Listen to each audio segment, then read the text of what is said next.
Você falou das opções das montadoras, né? A gente tem aí a Scania, por exemplo, apostando no gás. As características de disponibilidade de fonte de energia, no caso do Brasil, os resíduos do agro, da agropecuária, do agropecuária, vamos dizer assim. Como é que você vê essa questão, Camilo? Se você puder trazer um pouquinho mais para a nossa realidade aqui.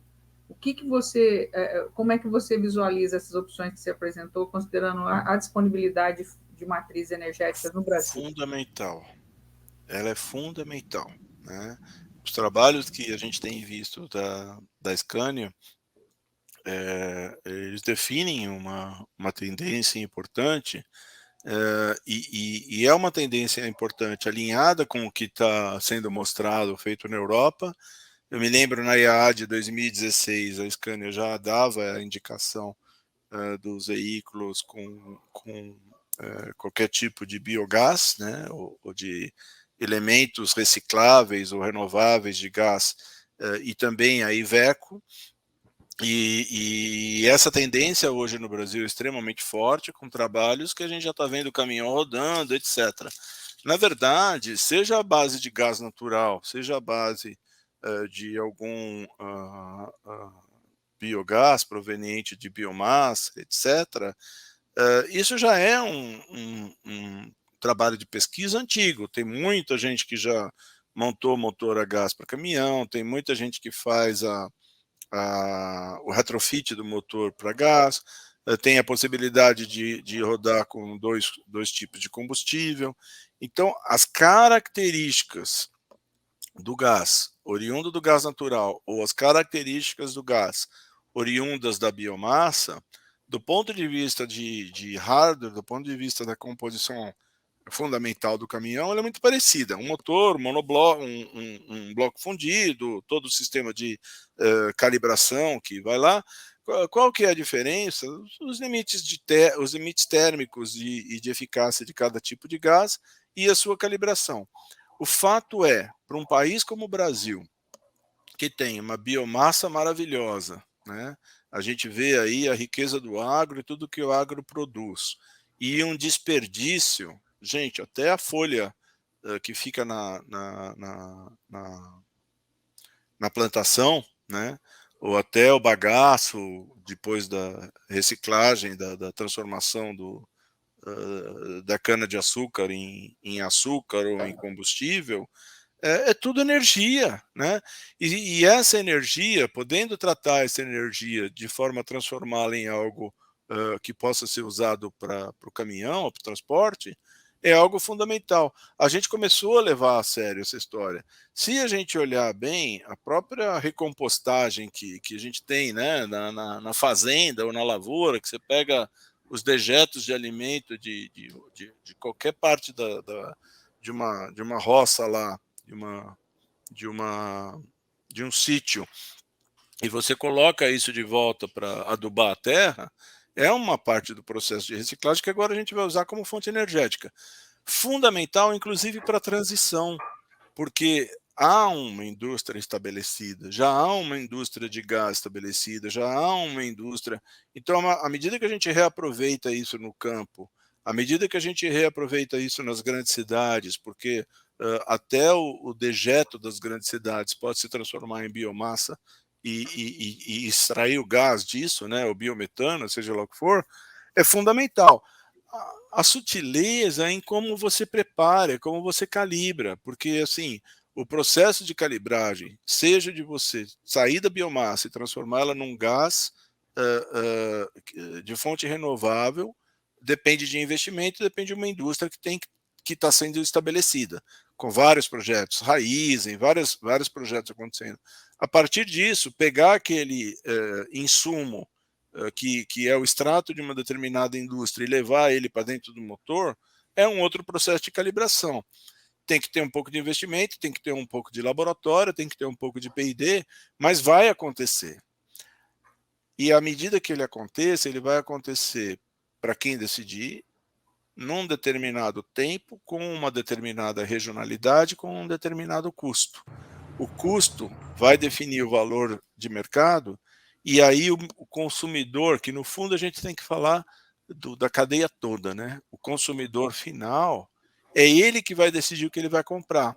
Se tiver um produto de prateleira que garanta as questões das necessidades da transição energética, que vai atender às novas leis que precisam aparecer por causa das emissões de CO2 e que seja mais viável economicamente, é melhor. E a Scania está apostando nisso, a Iveco está apostando nisso, eu acho que tem muito a ver e tem muito de brasilidade nessa história. Eu respondi de alguma forma? Acho que sim. Camilo, tem duas perguntas, tá? Uma que o Tarcísio mandou aqui no chat. Como poderíamos considerar o etanol como fonte de energia para a célula de combustível? O que se fala na indústria nesse momento com que peta esse desenvolvimento? E aí eu Tá. queria completar com uma segunda pergunta minha, que é o seguinte, uma coisa que a gente fala é da onde vem essa energia que vai para os caminhões, para os ônibus, para os veículos, né? Falando em matriz energética, a gente ouve falar que existe um gargalo, frequentemente se fala de tempos em tempos em risco de apagão, que o Brasil precisa gerar mais energia elétrica, porque, enfim, Itaipu está secando, outros lugares estão secando, tem essa dificuldade de geração de energia. E se a gente pensar numa eletrificação da mobilidade, vai ter um consumo ainda maior de energia. Essa questão de você gerar energia a partir de células de combustível, de outras maneiras, esse é o caminho para o Brasil, não só por uma questão do desenvolvimento, sei lá, da indústria, de importar o que está sendo feito, mas porque estrategicamente o Brasil não tem como fornecer tanta energia assim para eletrificar a mobilidade no Brasil.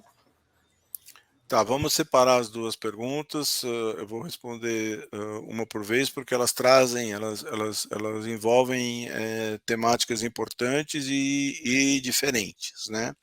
A primeira pergunta está ligada à questão do etanol como possível insumo energético. Eu estou com um gráfico aberto aqui, eu vou compartilhar a minha tela. Agora é outro gráfico. Por favor, alguém depois me avisa aí a hora que vocês estiverem vendo. A imagem tem dois traços vermelhos. Estão vendo já? Ok. Estamos. Tá. Aqui, gente, são os diferentes tipos. Para cada linha dessa, você vai ter diferentes tipos de reação, e eu não espero que vocês entendam, tá? Eu vou usar esse gráfico só para explicar. Mas aqui nós estamos vendo 4 diferentes tipos: AFC, PEM, MICFC e SOFC, para geração de energia elétrica a partir de uma transformação de hidrogênio. Então aqui você tem a carga, né? Então aqui vai vir a energia elétrica, nesse fiozinho que está aqui em cima, esquematicamente. Aqui você tem um anodo, um eletrolito, um catodo, e a gente tem diferentes reações. O etanol, ele usa essa reação aqui, tá? Que é a SOFC. Você vai ter aqui o oxigênio entrando, passando pelo eletrolito e gerando a partir de... Eu não vou explicar porque isso é química, vai ficar muito pesado para esse tipo de conversa aqui, nem acho que isso possa interessar demais para os leitores, tá? Mas a SOFC é um processo conhecido, é um processo em desenvolvimento, estou falando do ponto de vista de laboratório e de várias indústrias que já estão desenvolvendo. E ele pode ter o etanol, que é um componente químico riquíssimo em hidrogênio, ele pode ter o etanol como insumo. Então, sim, é um caminho. Qual é a dificuldade? A gestão térmica desse processo é um pouco mais complicada, e até aqui, no âmbito mundial, os investimentos não foram tão grandes enquanto pesquisa. Mas tem vários trabalhos acontecendo no mundo e no Brasil, para essa rota tecnológica aqui, ela vai vir rápido, e cada um está fazendo a sua aposta, né? Então, eu acredito muito no etanol como um vetor um vetor para a rota de hidrogênio, né?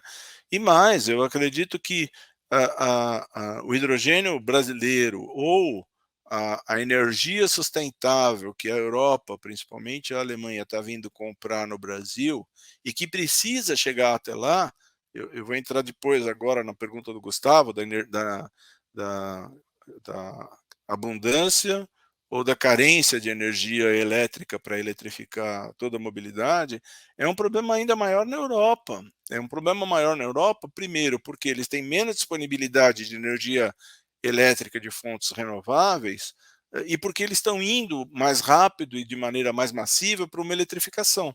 Né? Então, é um problema no Brasil, é um problema na Europa, e um hidrogênio que pode ir para lá para ajudar, independente destes processos de transformação que eu estou mostrando nessa figura, ele pode ir na forma de amônia, como ele também pode ir na forma de etanol.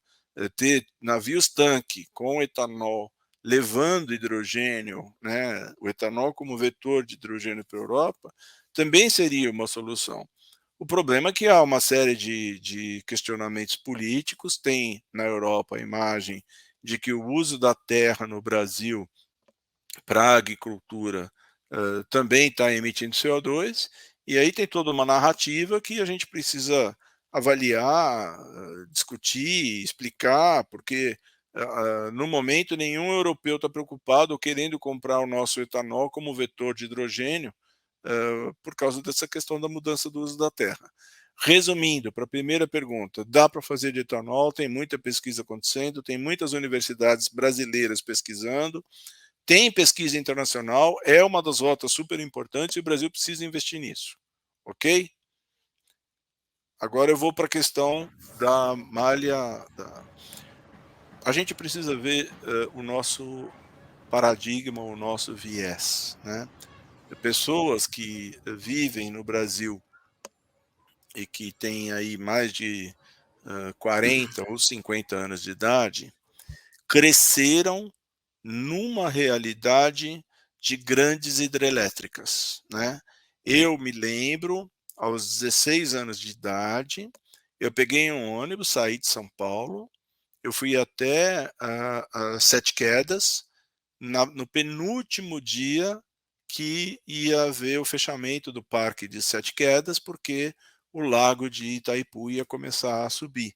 Então eu não queria deixar de ver Sete Quedas, eu peguei um ônibus, eu e minha irmã nós fomos ver Sete Quedas antes que ela fosse fechada, antes que ela alagasse, né? E naquele dia tinha até uma turma gravando, né, para o Fantástico, um balé, um show lindo lá de comemoração, porque Sete Quedas ia alagar. Nós crescemos sob uma lógica de grandes usinas hidrelétricas gerando energia para grandes regiões. Esta lógica não funciona mais.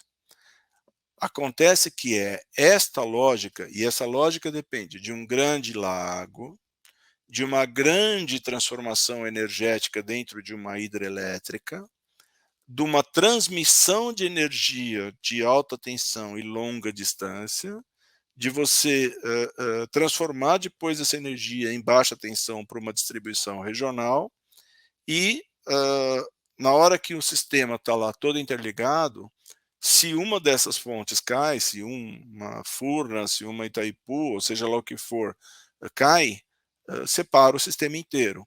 Se as chuvas diminuem, você para o sistema inteiro, que foi aquilo que veio na premissa da pergunta do Gustavo. Isso, gente, são 50 anos, né, de uma lógica de grandes hidrelétricas para uma transmissão nacional. A lógica da eletrificação, a nova lógica da eletrificação, ela é regional. E o que ela tem de regionalidade? Existem fontes de energia elétrica renovável específicas para cada região e disponíveis em cada região. Então, uma determinada região do país tem mais vento, então dá para produzir energia elétrica pela eólica. Uma região tem mais incidência solar, dá para produzir pela fotovoltaica. Uma região tem mais usinas, digamos, de cana-de-açúcar, então você pode transformar a cana-de-açúcar em biomassa e gerar energia elétrica a partir desta biomassa, uma outra região vai ter insumos, por exemplo, como a pecuária, e a pecuária também gera os dejetos animais que podem ser transformados em biomassa e gerar energia elétrica. Então, o futuro de uma eletrificação brasileira que permita que a gente tenha energia suficiente para alimentar as residências, para alimentar as indústrias e para alimentar os transportes, ele depende de uma nova visão que é regiões menores, micro ecossistemas menores, onde você gera energia dentro do seu próprio microsistema e consome energia. E aí vem toda a lógica dos europeus, né, e principalmente na Alemanha, onde a casa que tem lá uma produção energética alta, por exemplo, no verão, porque montou uma casa, residência sustentável com placa de energia fotovoltaica, o cara devolve aquilo para o grid e ele alimenta um grid nacional. Essa lógica já existe no Brasil, já está nascendo no Brasil, e a tendência. Então, respondendo de maneira direta a pergunta do Gustavo, vai faltar energia elétrica? Se faltar água, se faltar chuva, num sistema baseado na hidrelétrica, vai. Ele é o sistema que a gente precisa para o futuro? Pouco provável. A gente precisa de um sistema regional onde você faça um balanço energético dentro daquela região para alimentar a demanda energética daquela região e devolver para o grid o excedente. E aí o excedente vira uma possibilidade nacional. De alguma forma eu respondi, Gustavo? Respondeu, Tá. com certeza. Olha, Camilo, eu tenho uma dúvida sobre essa apresentação aí que você acabou de fazer. O problema todo não está nem na dificuldade da tecnologia, mas está na falta de um plano diretor por conta do governo. Quer dizer, uma economia que está todinha baseada num tipo de energia, que é a geração sobre a hidráulica, né? Que é o que tem no Brasil hoje, sabe? Isso é nacional. Quer dizer, para você poder fazer essa lógica de aproveitar as características regionais, você precisa ter um comando, você precisa ter um planejamento para isso. Desculpe. E aí é onde a coisa pega, né? Então, eu concordo, e eu acho que a gente pode ver essa questão de duas formas. Se a gente entende que o Estado, né, eu acho até que mais do que um plano de governo, a gente está falando aqui de um plano de Estado que independa da sazonalidade de qualquer governo. Mas se a gente entende que o Estado está lá para estabelecer esse tipo de plano diretor, e ele está, e se esse Estado não estiver fazendo esse papel, mesmo a sociedade civil organizada pode oferecer insumos para que isso aconteça. Por exemplo, entidades como a SAE e várias outras, né, elas têm a possibilidade, elas têm, a partir dessa possibilidade, a oportunidade de adotar a prerrogativa de preparar uma proposta de plano estratégico, apresentar essa proposta publicamente, interagir com outras sociedades, e isso pode ser uma base que o Estado ou um determinado governo institucionalize através de um sistema público de governança adequado, porque também não adianta a gente vir falando assim, o governo precisa fazer, precisa, deveria fazer e tem que fazer, algumas ações importantes estão acontecendo, mas elas não estão sendo nem suficientes enquanto amplitude, nem enquanto agilidade, né?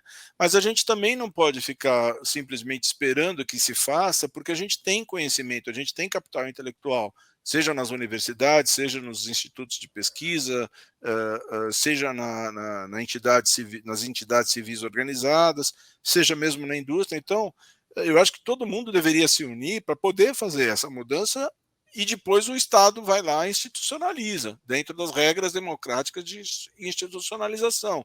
Às vezes uma entidade não considerou um aspecto, às vezes uma entidade pensou só no aspecto que ela enxerga e que ela está acostumada, e aí o Estado tem a responsabilidade de garantir que todas as opiniões sejam ouvidas. Eu não gosto de ficar esperando, eu acho que está atrasado, eu acho que já devia ter feito, concordo com você tem toda a razão, mas se a gente fica esperando, nunca sai. Então, por que não a gente ser o protagonista dessa mudança, bater na porta e falar assim, aqui tem uma proposta, será que você quer avaliar para ver se ela está boa? E aí acontece. Já está começando, viu? Eu acho que tem muita muita coisa acontecendo, tem muita coisa acontecendo no governo, muita coisa boa acontecendo no governo. Como eu falei, não é suficiente, mas eu acho que todo mundo tem que dar as mãos e tentar resolver, porque ninguém vai resolver por nós, né? Se o indivíduo não se organizar, se a sociedade, se o indivíduo não se organizar através de uma sociedade civil, até mesmo para eleição, até mesmo para decidir seus candidatos, porque no fundo, nossa, é responsabilidade de todos nós, né? Ficou mais ou menos clara a minha visão? Sim, Vamos voltar um pouquinho, pois não? Eu só ia te perguntar uma coisinha a mais, quer dizer, na mesma linha, tá? Existe algum exemplo internacional de algum outro país que tenha essa concepção da regionalidade da matriz energética?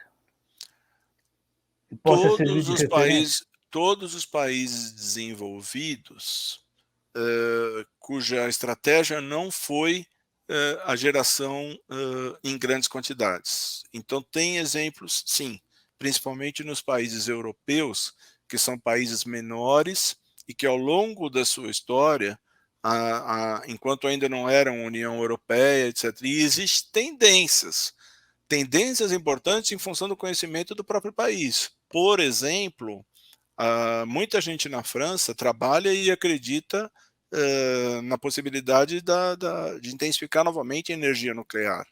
A gente vai ver, por exemplo, no plano diretor da Grã-Bretanha, muita coisa em eólica offshore. A gente vai ver na Alemanha uma forte influência do hidrogênio. Tem outras ações acontecendo esporadicamente, né? Muito interessante é a China, que você vai ver um monte de coisa lá, tanto na hidroelétrica quanto na eólica, na fotovoltaica, com uma variedade enorme de coisas acontecendo na China. Todas elas, as estratégias mais desenvolvidas e mais aprofundadas, já perceberam que é importante fazer a regionalidade, a energia de uma região, abastecer a própria região e, se sobrar, entregar para outra região. Eu gostaria que você tecesse algumas considerações a respeito do custo total de operação de cada matriz energética. O que se pode falar sobre isso? Tá, o custo total de operação no caso do caminhão, do veículo, né? Ou da matriz. Tá, então. Do caminhão. Olha, essa pergunta, eu preciso estruturar ela com calma. Vamos pensar em cada tecnologia. Primeiro, propulsão a gás e seja o gás natural, ou seja o gás de qualquer fonte de biomassa, né? Está ligado muito à questão do poder calorífico, do poder térmico, do poder energético desse tipo de combustível, Bom, peraí, deixa eu dar um passo atrás, vai ficar mais fácil. TCO é o custo da rodagem, né, o custo do investimento da rodagem, que tem o veículo em si, que tem o combustível, que tem o pneu e que tem os itens de manutenção. Os itens de manutenção e o pneu desgasta em função da rodagem, independente de qual energia que está puxando. O custo da manutenção vai depender da maturidade da tecnologia. Algumas tecnologias são mais complexas de fazer a manutenção, outras não. Então, a gente extraindo estes dois, a gente vai ter lá o potencial energético de cada tecnologia e o quanto que ele permite rodar. Assim, motores elétricos, eu não estou preocupado com a bateria, eu preciso separar em duas partes. Motores elétricos são máquinas robustas, são máquinas com uma eficiência alta, são máquinas que têm uma tecnologia conhecida. Então, se a gente não olha o conceito do poço a roda, se a gente olha só o conceito do veículo, do tanque a roda, o TCO de veículos elétricos, tirando o custo inicial, o custo de investimento inicial, que neste momento da história, né, de mercado, ele ainda é muito mais alto, um TCO de veículo elétrico tende a ser melhor. Mas aqui eu estou olhando só taxa de consumo específico durante a rodagem para uma determinada carga. Os veículos com qualquer tipo de motor a gás, eles vão ter uma eficiência que já é conhecida, já tem muito número no mercado para isso, e os veículos tradicionais também, a diesel, etc. O que eu acho que a gente precisa e deve discutir rapidamente é o TCO do HVO, porque ele ainda está com preço alto no mercado, mas para uma carga, para uma realidade de veículo de carga brasileiro no curto, médio prazo, o HVO seria a solução mais simples, mais imediata para poder fazer uma transição energética rápida e extremamente adequada, né? Pessoal, se você pega um litro de combustível oriundo de combustível fóssil e 1 litro de combustível oriundo de um HVO, depois que o combustível está pronto, se você não sabe de onde ele veio, distinguir qual molécula é qual para saber se a origem foi fóssil ou renovável, na molécula do líquido que está lá em si, é super difícil. Você tem que fazer análise laboratorial, porque a molécula é praticamente idêntica. Então, na grande maioria das coisas que o motor precisa. Então, baixando o custo do HVO, seria manter um TCO, tirando o custo do abastecimento, seria manter um TCO nos níveis que a gente conhece hoje para uma rodagem a diesel, sem qualquer outro tipo de investimento, seja na armazenagem, seja no abastecimento, seja no próprio veículo em si. Mas essa pergunta aí dá quase um trabalho assim, é um trabalho riquíssimo, super interessante de se comparar. Espero que eu tenha minimamente, no tempo que a gente tem, respondido um pouco à pergunta. Não, porque nós estamos falando no caso do diesel, de 100 anos de colocação de uma infraestrutura gigantesca, né? No Brasil se fala só em infraestrutura para a implantação do elétrico, se instalar 155 mil postos de recarga, ok? Eu acredito que esse investimento também deve ser colocado aí em cima da matriz. Sim, definitivamente. Eu passei uma boa parte da minha vida no caminhão, dirigindo pelo Brasil, né? Não adiantava discutir com a matriz europeia sem ter conhecimento real do que é a realidade brasileira. E, gente, assim, Mato Grosso, Tocantins, tem uma série de lugares que a gente viaja e não acha um posto de combustível, né? E, então, assim, tá muito bom, tá muito fácil discutir Brasil nos grandes centros urbanos com base naquilo que a gente está vendo nas tecnologias europeias. Mas quem de fato leva a carga brasileira de caminhão no país adentro, a gente sabe quanto que as pessoas sofrem, quanto que os motoristas sofrem, quanto que as empresas sofrem para poder fazer essa gestão.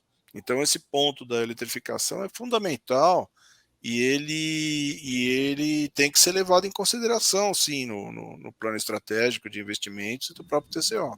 Né? Ô Camilo, então eu posso, só para fechar essa parte de Brasil, fazer só mais uma consideração? Claro, por favor. Tá? Nós estamos às vésperas da chegada da motorização Euro 6. Algumas montadoras falam em 20% de aumento no custo dos caminhões, outras chegam a falar até em 30%. Esse aumento de custo pode ser um estímulo à busca de alternativas energéticas mais limpas, por exemplo, o caso da eletrificação, para quem atua, por exemplo, nas regiões urbanas, né? Porque você estava falando de TCO. O TCO, numa situação ideal, de uma usina de cana que produz a sua própria biomassa e tem a viabilidade de produzir seu próprio combustível, é né? E nós temos um volume aí de frota que já justificaria, né, essa biomassa para esse segmento, né? Mas nessa questão do Euro 6 especificamente, você acha que pode ser um estímulo no Brasil esse aumento? For justificado esse aumento, a gente agora tem que diferenciar uma coisa muito importante. Nós trabalhamos durante décadas em poluição local, que é NOx e monóxido de carbono. Esse era o grande mote. Aquela fumaça que a gente vê saindo do caminhão, aquela poluição que fica na cidade, etc. Então, toda a estratégia do Proconv, e ela é necessária e importante, não pode ser esquecida e tem que continuar. Toda a estratégia do Proconv, ela foca na questão local. A mudança climática, a questão da descarbonização da mobilidade, etc., é função do impacto do aumento da proporção de CO2 em gás de efeito estufa a nível global. Então, é outra temática e é outro tipo de tecnologia. O Euro 6, né, o que a gente vai viver agora com o P8, P7, etc., e a próxima legislação que vem daqui a 4, 5 anos, que também precisa ser debatida e que está atrasada, ela tem que andar em paralelo com o debate do CO2 e da descarbonização, e ela não pode ser confundida, né? Mas alguém vai dizer assim, mas o dinheiro que está lá para investimento, ele vem do mesmo caixa. É verdade, ele vem do mesmo caixa.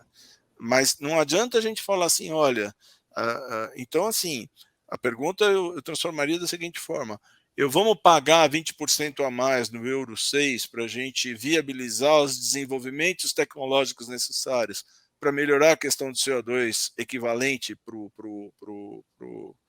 o aquecimento global, aí, se for uma estratégia clara e transparente, é outra abordagem. Mas dizer que precisa, no Euro 6, de mais 20%, e aí a gente deixa de fazer Euro 6 porque a gente tem que fazer a descarbonização, aí é misturar tudo numa mesma panela e fazer erros gravíssimos, porque não é o que a gente precisa. Gente, não pode pensar que eu desconheço a realidade do frotista, a realidade do empresário. Eu convivo com essa turma, eu dou palestra para essa turma. Assim, eu sei a dificuldade que é, mas se uma empresa de transporte tiver 50, se ela tiver 80 anos de existência, a gente tem que ter discussões estratégicas que permitam que ela dure mais 60, mais 80 anos. A discussão agora não é uma discussão assim, o que eu faço? O que eu faço no transitório, o que eu faço num ano, o que eu faço no 2 anos, é atingir legislação, é fazer as coisas, garantir fluxo de caixa para a empresa não fechar. O que nós estamos discutindo é 10, 20, 30, 40 anos, é como nós vamos chegar até 2050 e como nós vamos deixar o planeta, o legado para as novas gerações, enquanto transição energética. Eu acho que tem muito casuísmo e tem muita gente meio imediatista que olha para o fluxo de caixa e fala assim, não vou ter grana para pagar. O risco de postergação do Euro 6 que aconteceu no começo da pandemia é um exemplo típico disso. A maioria de investimentos já estava definida, a maioria de investimentos já estava em fase de amortização e começou um debate que ia ter que postergar Euro 6 1 ano, 2 anos, 3 anos, porque não tinha dinheiro no caixa. Bom, fizemos essa mesma lógica no Euro 5 até o momento que o Ministério Público definiu que não ia ter mais postergação nenhuma, aí a indústria toda teve que correr em 8, 9 meses, 12 meses para fazer o Euro 5, porque acreditava que ia haver outra postergação. Isso para mim é casuísmo. Isso para mim não é uma estratégia adequada e ela tem que ser olhada com muito cuidado.